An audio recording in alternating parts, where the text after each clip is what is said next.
Have you ever walked into a room and felt something, even before anyone said a word, and wondered whether or not it was information rather than your imagination? Hello, and welcome to Life Beyond the Numbers, the podcast for leaders and people curious about creating a more fulfilling work life. I'm your host, Susan Ní Chríodáin, and I help people in leadership make sense of themselves and their work life, especially in times of uncertainty, transition, and difficulty. I'm also the author of the award-winning book, Leading Beyond the Numbers. And I love real conversations, the ones that invite you to truly listen, that create space for reflection, to be heard, and to feel understood. Together with leaders and fellow explorers, we shine a light on what shapes our work lives, both from the outside and the inside. Join us for stories, insights, and perspectives that keep humanity at the heart of work.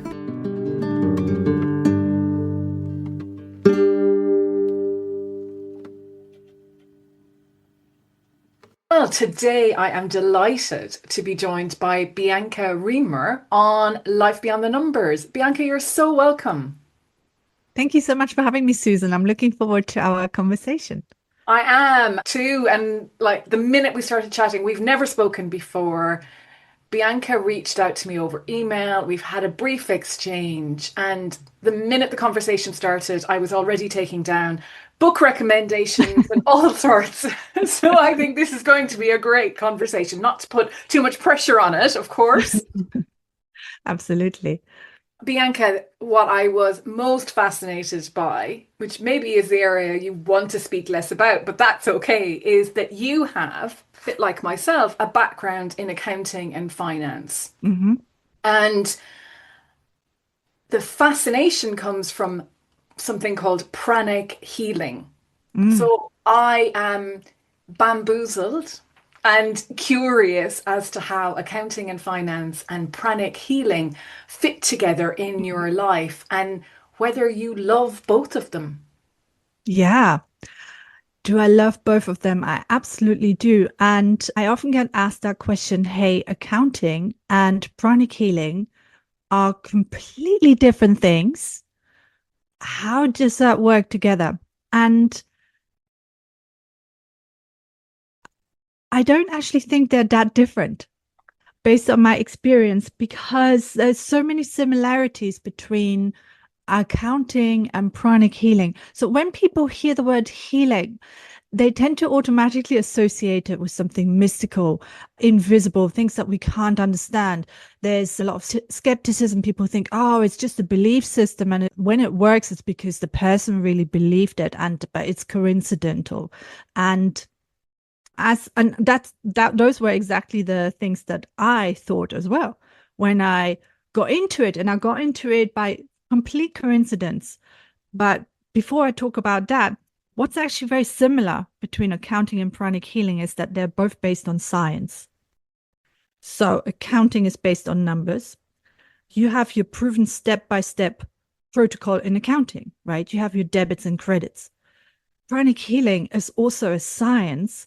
It's protocol and technique based. It's also a proven step-by-step protocol, which is now being looked at by the NHS. There's been clinical trials with unbelievable results.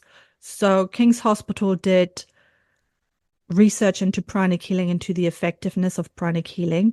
They had over 100 patients in the trials. This was done with the NHS, so following all the rules.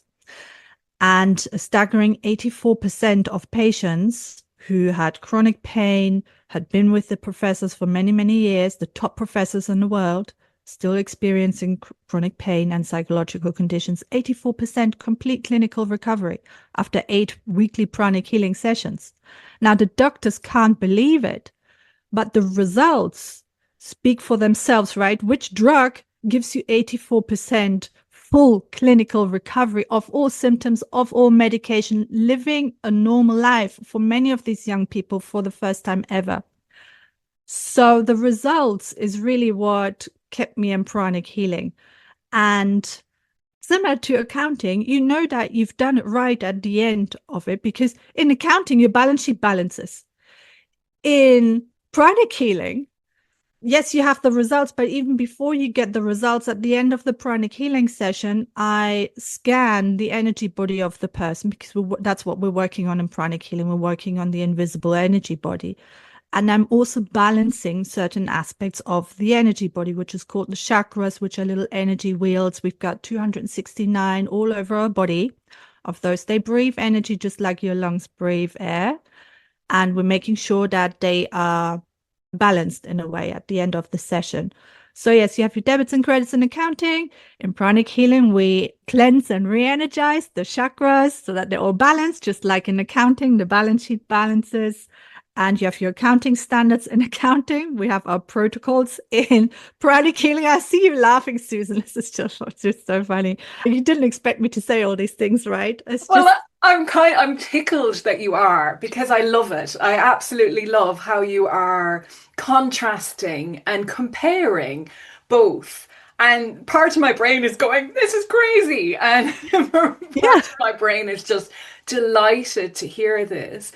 And accounting as well for me is storytelling. You're giving a version of events in numbers. And it sounds like pranic healing is storytelling too, because the body is holding stories in energy that you are then either releasing or allowing the new story in, or a story that was forgotten or whatever. But I know very little about pranic healing, and I don't know if our listeners do either, Bianca. So maybe you could talk more about what it is. And you can ignore the accounting if you like. Yeah, so pranic healing is a non-touch energy modality that's based on protocols and techniques. And it's based on the premise that you have an energy body, which is invisible to most people. Some people can see the light between particles, they're clairvoyant.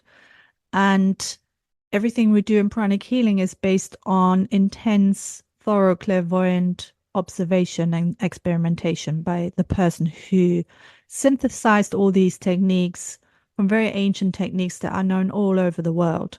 So this person is called Master Choa Kok Sui. He's written a series of books, and he's the person who synthesized the modality pranic healing. It's been around for about roughly 25 years or so. And if you do a Google search or a YouTube search, testimonials pranic healing, you'll hear lots of stories of people who didn't even believe in it, and it's helped them tremendously. And the way that I got into it is, yes, I went to the courses and I learned the techniques and it worked, but I still didn't really fully believe that I would be able to heal anybody.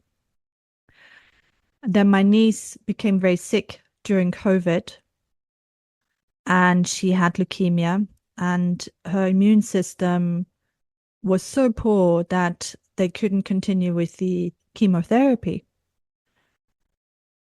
After sitting in my bed for 3 days during COVID, staring at the wall, feeling very angry about the whole situation, because my niece was only 4 years old, I remembered that I had this book on my bookshelf, the Advanced Pranic Healing book, and there's a protocol in there for leukemia. And I thought, got nothing to lose, might as well give it a go. And pranic healing works remotely, so it's zero touch. It's based on a technique and your intention. And anybody can learn it, by the way. So even me as an accountant, it's not clairvoyant, I can't visualize. I didn't believe that I'd be able to do it. I did the protocol 3 times per week. And then after a couple of weeks, my sister told me, look, the doctors can't believe it. They've never seen anything like this before. They say a miracle must have happened. They've never seen anybody's immune system recover this quickly. So my niece's immune system recovered really quickly. She was able to continue the chemotherapy. And this was many years ago now. And we went on holiday together last summer. And my niece had really long, bushy hair, running across the fields in the Swiss mountains. And I'm just so grateful for pranic healing. And after that experience where I didn't even believe that this was going to work, but I just followed the step-by-step protocol. It's 20 steps. The first time I did it took me over an hour. My niece wasn't even with me. She was in some hospital somewhere in Germany. It worked. And this is just one of many seemingly miraculous stories that I've been part of since this happened back in 2020. Wow. Thank you for sharing that. That was a bit of a roller coaster listening to that. And I think most people can relate to either having nieces or nephews or children and being ill, and like you would do anything, wouldn't you? And like you say, when all hope is gone, often it's when something appears. And the word miracle is such a loaded word. And yet Mm. you used it a couple of times there, almost just slipped it in. Did you have to reconcile? I'm putting my words on you now, but the word miracle, was it a word you would have used, Bianca, before? The first book, so this is the advanced pranic healing. The first book is actually called Miracles Through Pranic Healing. And yes, and then there's a quote in the books that goes along the lines of miracles don't happen contrary to natural laws. They happen according to natural laws that are still unknown to most men. So we are using natural laws in pranic healing. They're invisible, so it takes a bit longer to validate them. If you think about it, the law of gravity, nobody questions the law of gravity. Why? Because when we were 1 year old, 2 years old, we tested and validated it thousands of times, right? Anybody who's ever had a baby or seen a baby sit in a restaurant knows what the floor looks like. So we have validated the law of gravity millions of times. Now, with other natural laws, they're invisible and it takes longer to validate them. Now, if you read any spiritual books along the lines of Master Choa, or we talked about theosophy before we got on this call, so Master Choa's book, he will give you examples of how you can validate the laws that he talks about. In theosophy, they say, look, we're not guaranteeing you that this is true. What we talk about in this book is true. Truth is very individual. It's up to you to validate things for yourself or to establish that the opposite is true of what we're writing here. So truth is dynamic. There's lots of different levels of truth. There's different perspectives of truth. So what I love about Master Choa and Pranic Healing is that he presents levels of truth and he gives you methods to actually validate it for yourself in lots of different ways. And that's what happened with Pranic Healing. So even when my niece got healed, I still thought, oh, somebody else must be doing some healing for her somewhere. Or it was luck, or yes. So then I had a few other cases where then I got more comfortable with it. And now every time I do a protocol for somebody, because also I'm lucky in that I can actually feel the energy and validate that the chakras balance at the end of the treatment. I know that it works. And the person may not feel anything during the treatment, but then it's happened more than once now that the person emailed me the following morning saying, oh my gosh, I feel so different. I'm feeling almost euphoric. And these were people who were going through massive trauma in their lives with domestic abuse. Her husband still living at the house. She woke up feeling euphoric, despite the fact that her abusive husband is still next door. So that's the power of what pranic healing can do for people, is because the energy continues working after the treatment. So people start feeling better and better. So the word healing, you talked about it earlier, that people have different thoughts about it. And you've talked there about leukemia, domestic abuse, and somebody actually coping with the situation, the trauma they're in, not only coping, but actually feeling resilient and probably reconnecting with who they are at their core, releasing energy. So I'm curious as to what is not constitutes healing, but constitutes something that a person looks for help with.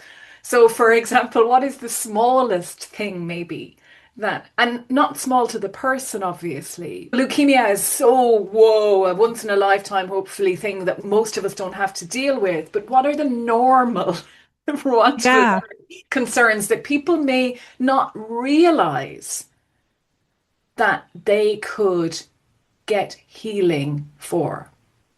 Yes, that's a great question. So the most common type of treatment I do actually is in my day job, I'm an executive coach or leadership coach. So I work with people who work in very high pressure corporate environments. And for prerequisite for coaching that the person is relatively relaxed so that they can tap into their creativity during the coaching process. What I found with a lot of my clients, especially in-house accountants and lawyers, is that they are extremely stressed. Oftentimes, it just wasn't possible to do coaching with them. So then at some point, I started telling people, look, I also do this pranic healing, and it can really help you de-stress really fast. And I can do it now for you. Do you want to give it a go? Most people say yes.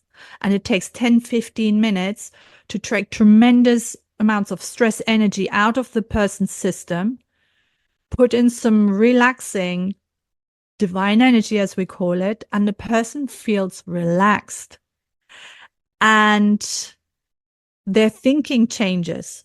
There and then, they become a lot more positive. They see opportunities for themselves that they didn't see before. It's just amazing how the person just is a completely different version of themselves within 10, 15 minutes.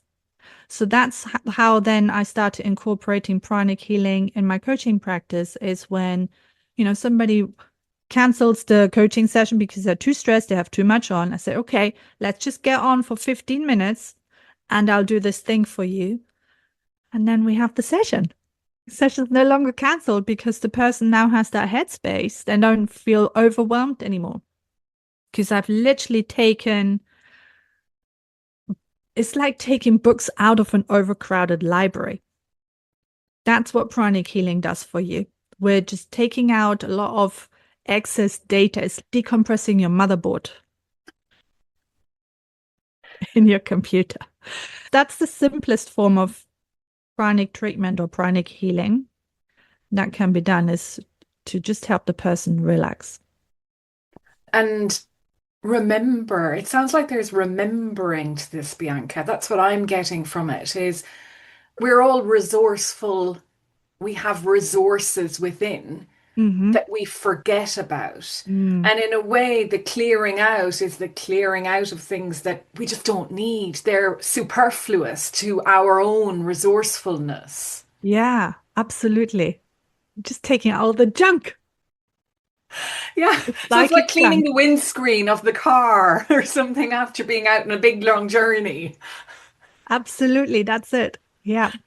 How do people respond to that then? Because you talked about accountants and lawyers, and because both of us have that background in accounting, we can speak about the black and whiteness of things, perhaps, or Mm-hmm. how things are right or wrong. You spoke about truth in the numbers is there. Okay, they can be manipulated, but Mm-hmm. one and one does equal two, and so on. And lawyers and accountants can be quite skeptical and quite, I don't like the term right and left brains. There's that analytical side is there, that I need to understand what this is or I don't trust it. So how Absolutely. do you deal with that, or does it come up?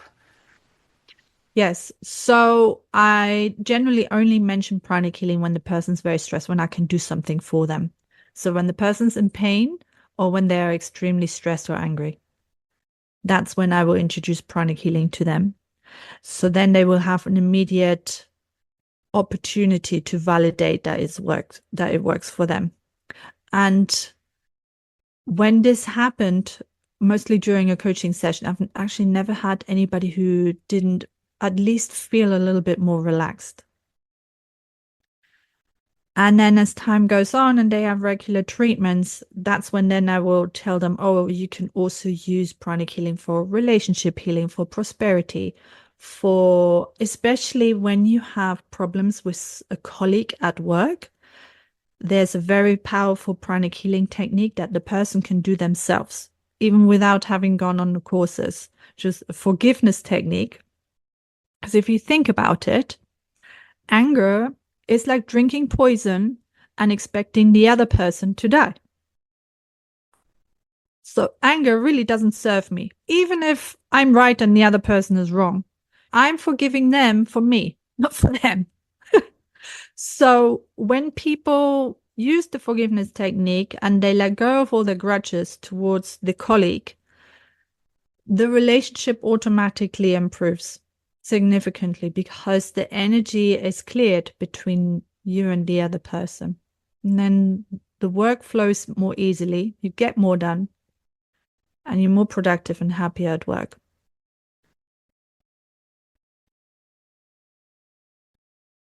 So the question becomes for me is, how did you find all of this, Bianca? What happened in your life that introduced you to this? Yeah. When I was a stock market analyst at Morgan Stanley, obviously that was a very stressful environment, very cutthroat, fast moving, demanding. And I had health issues. I tried out all sorts of complementary therapies because the doctors always told me there's nothing wrong with you. You're just stressed. That didn't really satisfy me because I wasn't sleeping and I wasn't really performing at 100%. So I tried out all kinds of complementary therapies. And I remember one acupuncturist I went to see, he was just a lot better than any other acupuncturist. At the time, I didn't know what he was doing, but now I know that he was also doing pranic healing on me.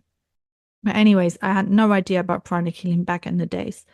But then when I had my children, my parents died at the same time that I had my children, and my first baby, so my father had just died 4 weeks before the birth, and a lot went wrong during the birth. My baby was in intensive care. So the first time I actually saw my baby, he was all tubed up with a heart rate monitor and he was breathing artificially with a machine, and it was really horrible. I wasn't allowed to hug him or hold him. It was like the darkest hour.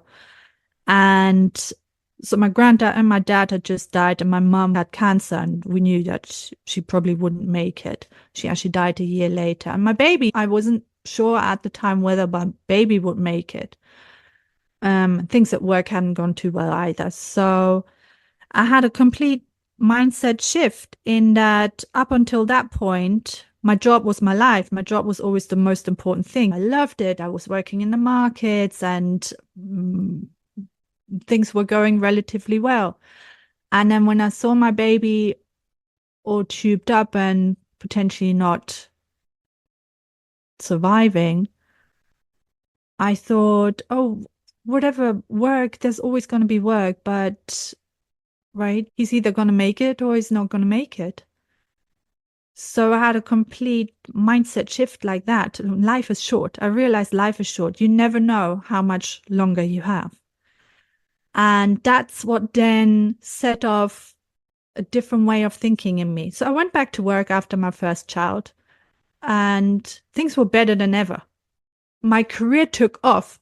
I was voted in an external survey amongst fund managers who were my clients. I was voted number 4 out of 200 analysts in the property sector. Now, the question is why? Because I'd been out of the market for 9 months, and you would have thought that my expertise had suffered. But here's the thing. People don't vote for your expertise. That's what I learned. They didn't vote for my expertise. They voted for my ability to listen to them, respond to them, and to help them make better, more informed decisions with certainty from within. And because I'd gone through all of this mess, questioning everything when my baby was there lying in the intensive care unit, I became just a lot more empathetic towards other people and really listened and responded to them. And I remember, Susan, I remember this one time where a client called and he told me what he was thinking, and I just listened to him. And my boss was like, "What are you doing? You're not doing anything." I'm like, "No, I'm on the phone to this client. I'm listening to him." And my boss was like, "Yeah, but work on the model then. Do something. Do some work. You can listen and work. I'm like, no. I'm listening to this person. Because even though we were just on the phone, we weren't even on video call then, because this was in 2012 or 2013. The person knows whether you're really listening or not. So anyways, this person who called me just to tell me what they were thinking, I'd say yes or no. And they gave me so many points.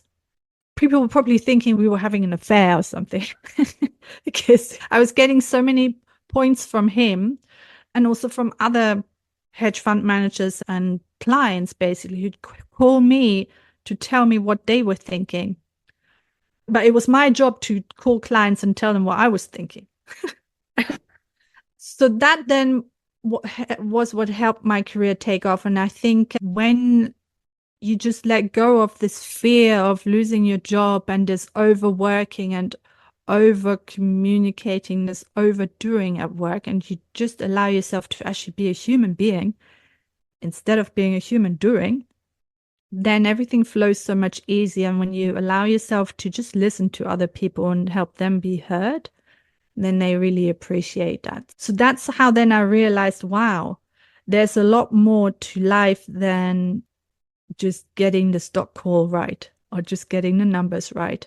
And then after I had my second child and my mother had died, I remember sitting back at my desk, they're giving me a window desk, which was really kind of them after my second maternity leave. And I just decided this is not exciting anymore.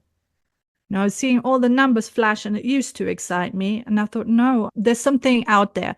I wanted to help people because I'd gotten so much help myself with all the complementary therapies I'd experienced. My parents never had that. They died before they were ever able to meet their grandchildren. So I thought, I don't want other people to end like that. So I left, I trained in a lot of these complementary therapies, and pranic healing was one of them. And I thought, yeah, that's interesting. I preferred some other therapies initially. But then when the thing with my niece happened, I realized this is the most powerful thing that I could have done, because anything else that I trained in, it wasn't possible to do in that kind of environment, because I had the hypnotherapy, which was big for me for a long time, but I wasn't going to hypnotize my niece like that because she was only 4 years old. So that's how then I got into pranic. It was just one of the things I happened to be curious about, and then it grew on me. I love that. Oh, thank you for sharing all of that, Bianca. It's such a huge story and so much for any human to process in such a short space of time, what you're talking about as well. And that's like, we talk about going through hardship opens us up to other experiences and not wanting others to go through something similar. And you've clearly shown that or talked about that today, the impact that how your life has unfolded has had on you as a person. So thank you for sharing all of that. And oh, I lost my train of thought now because I had a few things. I think simplest thing, first of all, is the listening. And listening is so simple. Mm. Yet so many people struggle with it. And I can't picture it because I don't see images, but I can imagine your boss standing beside you going, do something, you're just listening. What use is that to anyone? Like, we're in the money making business, do something. And yet the people whose lives you impacted, it was because you gave them space to perhaps talk through something themselves that no one else would give them that space to do. Yeah. Which is incredible, really. And oh yes, I remember now what I was coming to earlier was tools. You went and explored all of these different tools or techniques, you could say. And I really like that because it wasn't like pranic healing, that's the only thing out there. Mm. And then one of them just rose up almost as, but you still have access to the others if you need any of them too. Mm. So if there's someone listening now, Bianca, who's maybe similar to high stress role, is thinking about other things, how would you encourage that curiosity in them? Yes, if you're thinking about exploring something and you're overwhelmed because there's so much out there, right? What I would suggest is just go with your gut and start trying them out, because you can sit and speculate for hours, days, months, or years, but life is about experiencing. So you won't know whether something works for you unless you go out and experience it. And the first thing you think of is probably the right thing for you right now. And then you go from there. Again, very simple. One of the first guests I had on said she was on a retreat and somebody asked her, what does her gut say? And she said, I don't know. So I also think when we can get overwhelmed, we may lose that contact with our Mm. gut. So again, if someone is struggling to take that first step and they cannot contact with their gut, what could they do? You could just toss a coin or write all your options on little pieces of paper and put them in a hat and just pull one, and that's the one you're going to go with, right? If you can't tap into your intuition by yourself, just use a tool. I love that. I love the coin toss one because I use that myself sometimes when I'm like, come on. And it's immediately that it's a yes or a no, because if you Mm. get the thing you don't want to do, it's, oh, I wanted the there's other one. information, isn't there? There's information in how Yeah. we use our bodies and our ugh or our woo kind of expressions that we tend to overlook often. Mm. Energy, because that word has come up a lot. I know we can think of energy in so many different ways, but how a lot of us probably consider energy is, do I have the energy to exercise or do I have Mhm. the energy to go to work today? Mhm. And where is that in relation to how you're speaking about energy?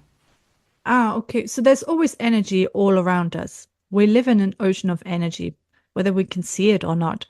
And if you want to validate that for yourself, the fact that we live in an ocean of energy, next time you're out in nature, maybe in the seaside or in the mountains, and it works especially well when it's a bright sunny day, so you can look into the sky. Obviously, don't look at the sun, but look up in the sky, slightly up, and defocus your eyes. What most people will see is they will see little specks of light.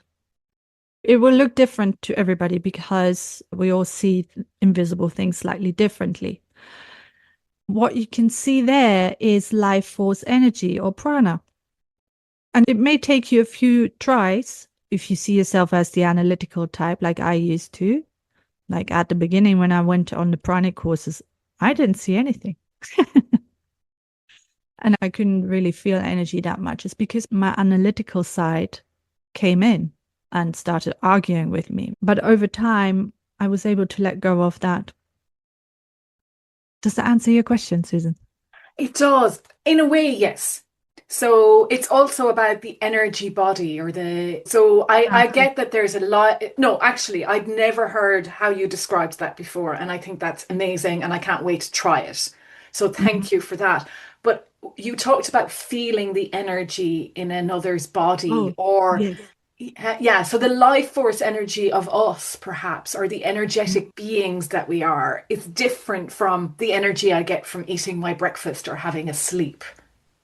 Yes, it's different. So we're all energy transformers, right? It's like you wouldn't plug your house directly into the power station. the energy from the power station gets transformed down until it's the right voltage for what we get out of our sockets. Okay, so the same is true for our bodies. We're also energy transformers. We're getting the energy from different sources. We're getting it from food, from the earth. We're getting it from the air and from the sun. These energy wheels that I talked about, or chakras as they're called in Sanskrit, they breathe energy just like your lungs breathe air. And there's always energy all around us. So the prana you can see when you go out into nature. And energy, most people, they can feel energy, they're just not aware that's what it is. So have you ever stood in a queue and the person behind you was just coming up a little bit too close, and you noticed, even though they weren't touching you, but you could feel them? Yeah, absolutely. Yeah. Yeah, it's because your energy wheels at the back of your body, they would have come into contact with the energy wheels of the other person. That's how then you can feel that they are very close to you. Or have you ever noticed somebody, you turn around because there's something there, and then you notice somebody staring at you. So when somebody stares at you, they're basically throwing an energetic lasso at you, a cord, and you become aware of that cord. And that's what makes you then turn, and you realize, then you see it for yourself that the person is looking at you. And then the third example I can give is sometimes you may enter a room or an environment and it just doesn't feel good there. What you become aware of is some negative energy that somebody else has expelled there, and then they left, but the energy is still there. Your energy body then absorbs that energy that the other person has expelled through your energy wheels. That's how then you become aware of the energy in the building. Because here's the thing, there's certain atmospheres in different types of buildings, right? What makes the atmosphere? It's not the furniture. It's the people who've been there. That's why you go to a restaurant, there's a buzz. Or you go to an office, there's a certain buzz there. You go to a church, the vibe is different in a church.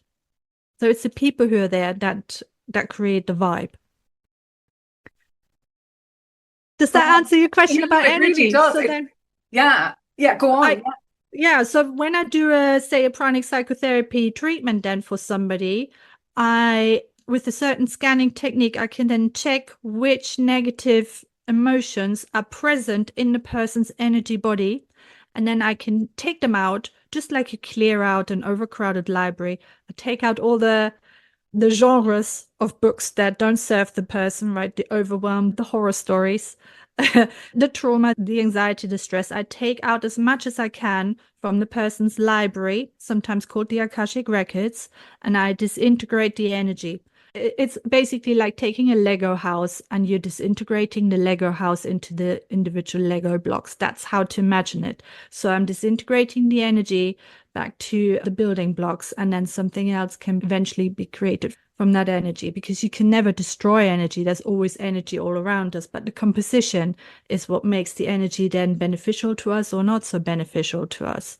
So during a treatment, what happens is I'm taking out the negative energy and putting positive energy into the person's system. The positive energy continues working over the next 2-3 days, and the person starts feeling better and better. The question that I have swirling around is, you talked about walking into that room where you can absorb the energy. So you feel that negative energy in the room. Do we always absorb the energy? And then when you take the energy out and put other energy in, where do they go and where do they come from? Okay. Yes, so we do always, to a certain extent, absorb the energy of other people. It's a bit like taking a white cloth and putting it into a can of red dye. When the white cloth comes back out, it's no longer white. So what you then have to do is you have to wash the white cloth. So yes, if you live in the countryside, you go to central London, you come back and meet people who've stayed in the countryside, they're going to notice that something is different about you, right? They're going to feel you buzzing. Okay. Same happens with, excuse the traditional example, but traditional family, with young children, woman is at home with the children, the man goes to work, right? In the morning is all very harmonious or relatively harmonious.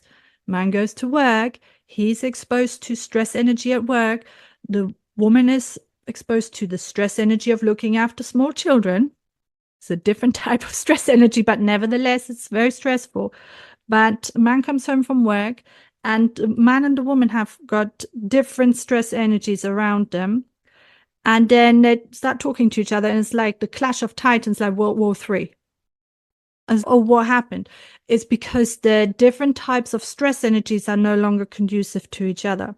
So what I do as pranic healers, I do quite regular pranic healings on everybody in the family so that we can live together harmoniously.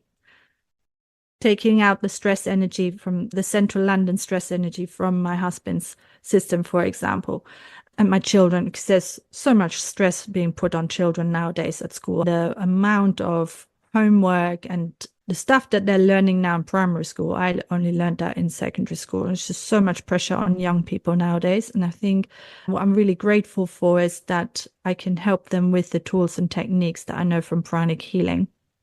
So even if your children do not enjoy meditation themselves, you can help them significantly by you meditating and then doing the pranic healing for them. They don't even need to know about it.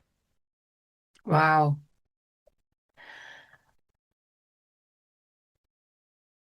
It's very peaceful and calming, the picture you're painting. And also that buzzy feeling that we all probably had at work or have at work. You know, the contrast between those two comes across really well in your explanations. And I love how you take such normal, everyday experiences that most people have and to talk about this. So it feels so down to earth. It doesn't feel like woo woo, for example. Yeah, there's nothing woo about this. And what's so beautiful is if you go to pranic healing courses, there will be a lot of people from all walks of life who have become curious about pranic healing. So there's hairdressers, builders, pharmacists, doctors, dentists, engineers. Oh my goodness, a lot of engineers, because they can really make sense of pranic healing. The person who amalgamated the teachings of pranic healing was an engineer and a businessman. So he took a very scientific approach to pranic healing, and that's what then tends to attract also a lot of scientific people, analytical people, lawyers, accountants, business people. One person, she's a CEO of a global business. Pranic healing has helped her tremendously. Another person I met, she is the CEO of a care home provider. Yes, people from all walks of life. Some people are stay-at-home dads who used to work in IT. Really, there isn't any profession that I haven't met at pranic healing seminars.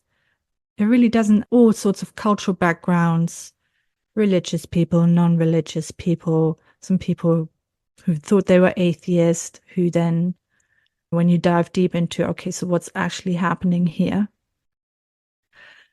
The learning never stops, by the way. So I've been taking the courses for 8 years, and there's always something new to discover. The learning really never stops. It's fascinating. And I can see that in you, that curiosity is very much still alive. It's not, oh, I've answered all those questions. No, there's always going to be more questions. And maybe that circles back in a way to that word miracle, because we don't really have words for what a miracle is. And so if we can point to things that look like it, but there's no proof that's what it is. And so there's always learning to be done then. Yes, absolutely. And everybody has to validate it for themselves because we all see the world through different eyes. That's also something that I found very reassuring, is that when I learned in pranic psychotherapy, it sounded a little bit soul crushing initially, but then it really started making sense. My teacher was saying, nobody will ever understand you. Nobody will ever understand you because we are all unique and we all have unique, what he calls emotional bodies, which is the way that we think and feel. It's unique to us. So don't expect anybody to fully understand you. And initially that crushed my soul because I was like, oh my gosh, nobody's ever going to understand me. That's horrible. But then as I thought about it, oh, I can lower my expectations now. Because if I know nobody's ever going to understand me, I won't expect that of anybody. So I also won't be disappointed.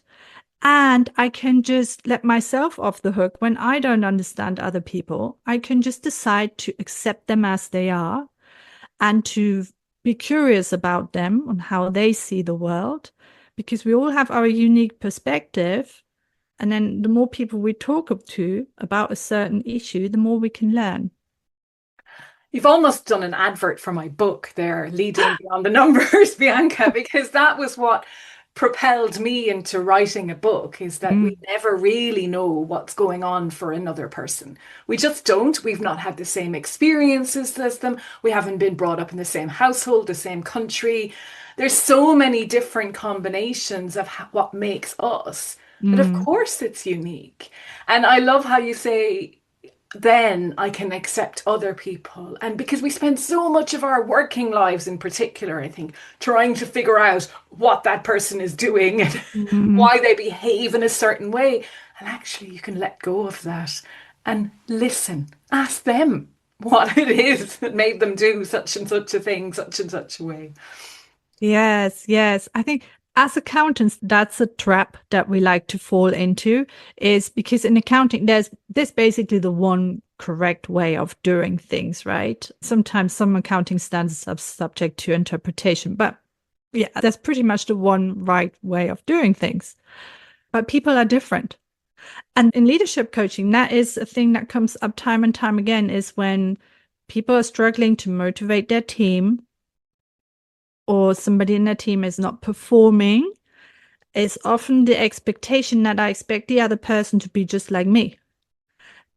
But then comes the realization, oh, the other person is different and it's actually okay to be different. And, oh, okay, so what do I need to do then to collaborate with this person so that we can make the most of it? Yeah.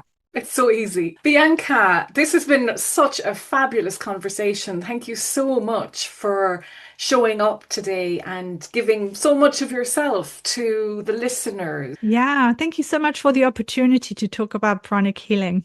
It's clearly something I'm very passionate about, and hopefully as many people as possible will start looking into it and doing their own research around it. Give it a go, give it a try. Try it out for Absolutely. yourself. And if they'd like to give it a go with you or try with you, tell us, how can people reach you, Bianca?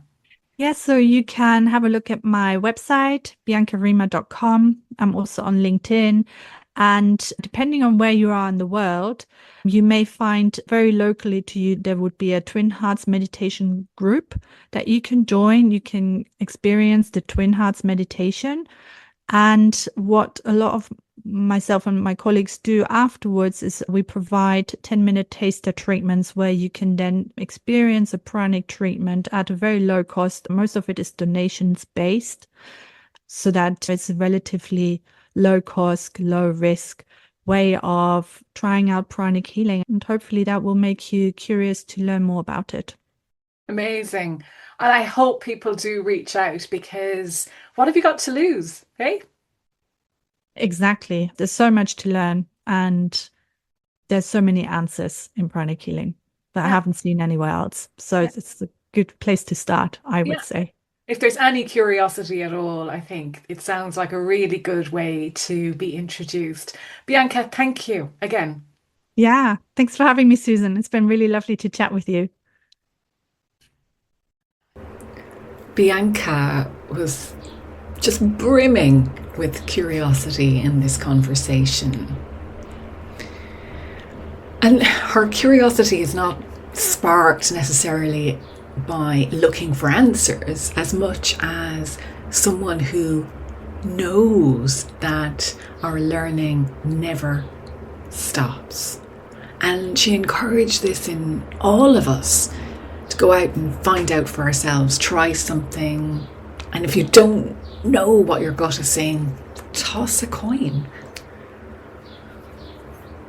That can be deceptively more courageous than it sounds, especially if you've spent a lifetime or your career being certain, being right, being the one who knows. So being willing now to sit in the unknown, to try new things, to not rush to the answer or the solution is new territory for many of us. It does open us up to a world of new possibilities, however.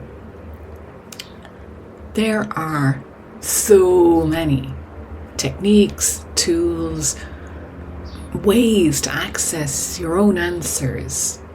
And as Bianca so eloquently puts it, you can sit and speculate for hours, days, months, or years, but life is about experiencing. So you won't know whether something works for you unless you go out and experience it.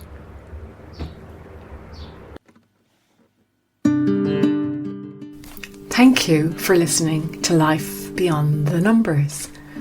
If someone popped into your mind while you were listening, maybe a friend or a colleague, send them the episode. Chances are they'll appreciate it too. And if it spoke to you, a few kind words in a review can help others like us find it too.